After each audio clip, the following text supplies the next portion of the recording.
Hello and welcome back to New York City. Today we're going to be looking at one of the city's most influential and culturally rich neighborhoods, Harlem. Harlem is a large neighborhood in northern Manhattan. Since the Jazz Age of the 1920s, Harlem has become the cultural center of the African American community in New York. I'm with Carolyn, the president of Welcome to Harlem. Carolyn, can you tell me a little bit about the African American experience here in Harlem? I believe for the last 20 years, the African American experience has been really enhanced due to the fact that we're going through a second Harlem Renaissance attributed to real estate. And they're starting to really enjoy the community once again because of that. Can you explain what you mean by second Harlem Renaissance? The first Harlem Renaissance was in the 1920s and the 1930s. It was attributed to music, dance, writing, and arts and stuff like that.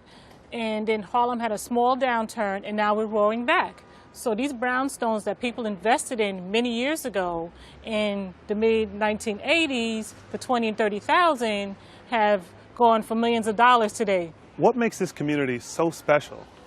I think it's the diversity of living in Harlem. We have many ethnic groups that live here. We enjoy each other's culture, each other's food and stuff like that, and we're just one big happy family, and it's just a lively neighborhood to live in. Where should I go today? Stop number 1, Apollo Theater. There's no way you can make a trip here without going to the Apollo. Stop number 2, I would say Strivers Road Historical District. And then stop number 3, Moe's Barbershop, because that's where you get all the juicy information. I'm in the St. Nicholas Historic District. Successful African Americans moved here in the 1920s and 1930s, making the area more popular and giving it the nickname Strivers Row. This area is notable for its late 19th century urban design and a fine example of New York City architecture. Hearing gospel music performed live in Harlem is one of the best musical experiences you can have in New York City. You can hear it in many African American churches in the area.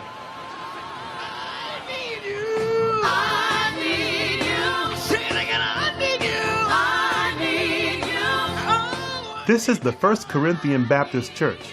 Members of the public are welcome to attend services here.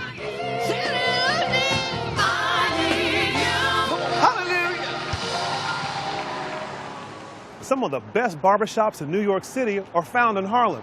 Over the years, barbershops have been a source of community and economic opportunity in black neighborhoods. I'm here at Denny Moe's Superstar Barbershop for a cut. I'm here with the legend himself, Denny Moe, here for a superstar haircut. Denny Moe, how long have you been here? Man, I've been about 10 years and counting. 10 years? 10 years. So have you seen any changes in the neighborhood since you've been here? I've seen major changes, man. When I first came here, it was like it was falling apart, you know what I mean?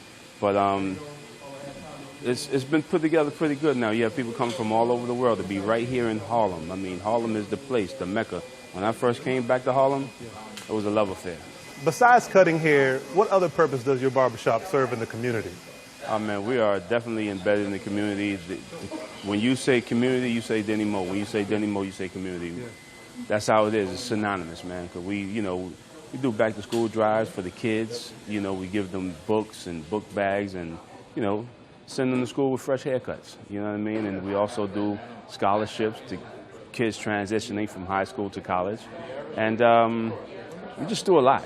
And this is a family business, right? This is a family business, that's right. You got me, the God, you know what I mean? You got my son over here, his name is Denny Moe Jr.